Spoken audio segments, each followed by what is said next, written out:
you stop! Fly, Jason, fly!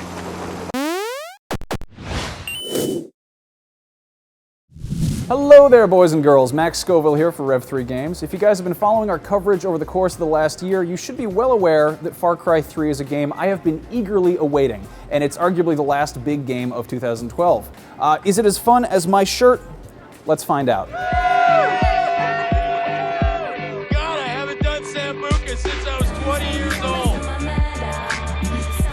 In Far Cry 3, players take on the role of Jason Brody, who's basically your average, unmotivated, 20-something rich kid douchebag from Los Angeles until he and his friends wind up held hostage by a bunch of crazy pirate slavers on the Rook Islands in the South Pacific. Jason escapes and hooks up with some of the Rakyat natives who are fighting a war against the pirates. The Rakyat leader, Citra, gives Jason a set of tasks that will put him on the path to becoming a warrior and subsequently rescuing his friends. I don't want to dwell on the story too much because it's best experienced firsthand. I will, however, say that the overall premise isn't particularly unique. At a glance, it's a tropical island adventure story bearing some pretty obvious similarities to movies like The Beach and 6 Days, 7 Nights, but between a cast of colorful rogues who play their parts extremely well, a handful of dark moments, and some extremely weird psychedelic shit, as well as the nuanced character progression in Jason Brody, there is a surprising amount to take away from the narrative. But let's be realistic here. The real reason I wanted to play Far Cry 3 is so I could set a bear on fire, shoot a Komodo dragon in the face, and ride away on a hang glider. Did I do all of these things? Yes, I did all of those things, and lots more. Far Cry 3 is a massive, sprawling world set over 2 huge islands with a big emphasis on exploration, but at its heart, it's also a solid first-person shooter. Weapons can be taken from enemies and can also be purchased from vending machines scattered around the island, but they'll also be made available for free when you activate radio towers. These are similar to the viewpoints in the Assassin's Creed games. Each radio tower is a unique bit of puzzle platforming, and when you reach the top, you reveal a section of the map. Most of the weapons can be modified for a price with attachments like extended clips, scopes, and silencers, which are extremely helpful when trying to keep a low profile. There's also the option to decorate your weapons, which is completely pointless, but is a great example of how Far Cry 3 just kind of lets you have fun. Why would you want a red tiger-striped grenade launcher? Because it looks cool, obviously. See anything you fancy?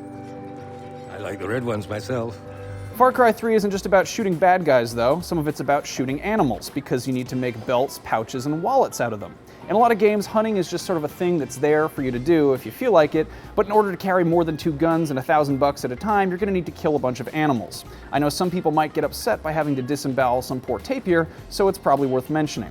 There's no way around it either. You can't just buy ammo pouches or leather from stores, you have to go out and kill animals for it. But hey, that's what it takes to become a true warrior. You are worthy of the tattoo. Worthy to walk the path of the warrior.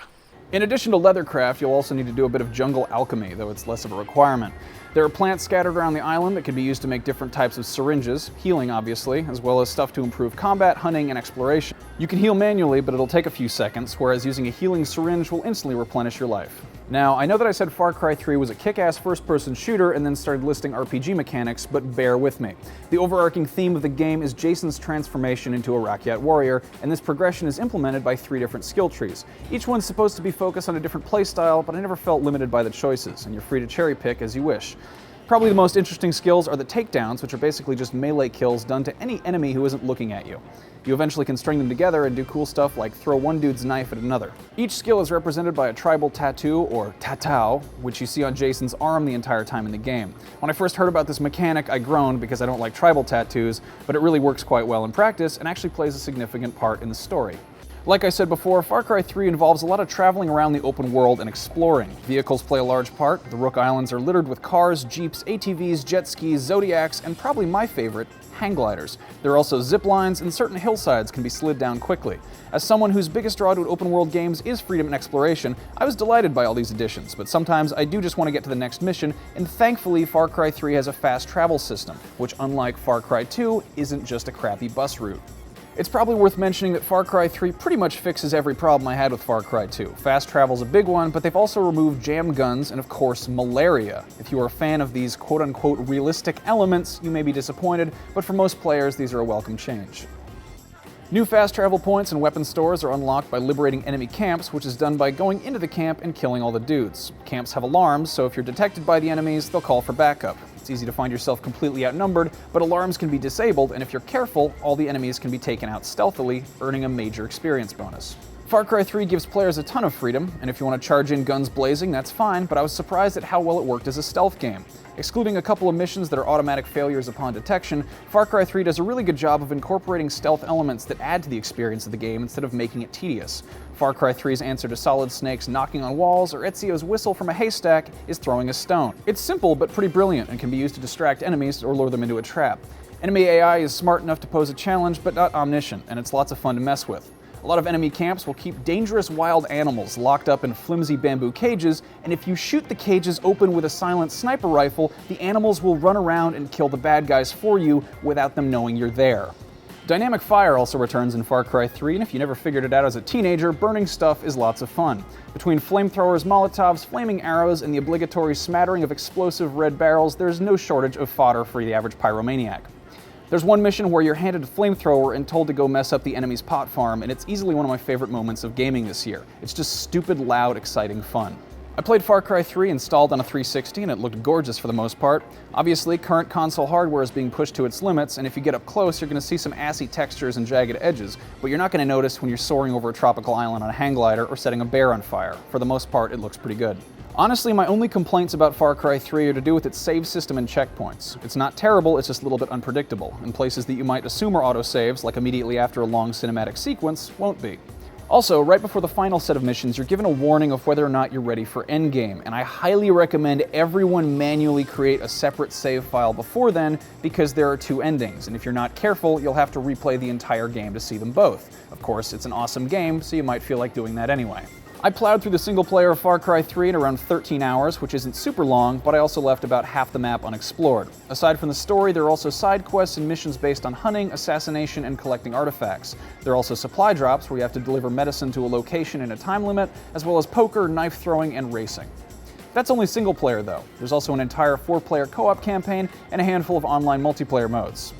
The co-op follows a quartet of hardasses who escape from a hijacked cruise ship and are looking for revenge on one of the neighboring islands to where the single-player campaign is set. It seems to follow a basic Left 4 Dead formula, except with pirates. I didn't get enough time with it to form a full opinion, but I applaud Ubisoft's effort to create a separate story set in the same world, and also for including local split screen. I didn't get any time with the online competitive multiplayer, which I apologize for, but it's definitely there. There's also a map editor, which is extremely cool, if for no reason other than to make ridiculous torture chambers for wild animals. I guess you can also make multiplayer maps if you're into that kind of thing. The single-player campaign is easily worth the price of admission, regardless of whether or not the multiplayer is any good. The online component is just more bang for your buck. In summation, Far Cry 3 is like a mix of all the best parts of Uncharted, Just Cause, Donkey Kong Country, Skyrim, and a mid-90s extreme sports-themed Mountain Dew commercial, except it's got a bunch of drugs and sex thrown in. The big open-world sandbox is a blast to explore, and the story is definitely worth writing home about, but most importantly, Far Cry 3 is a game that lets players have fun. Instead of slapping your wrists for getting weird, it hands you a flamethrower and tells you to set a drug farm on fire. I had high hopes for this game, and they were blown out of the water, like a shark shot with a grenade launcher.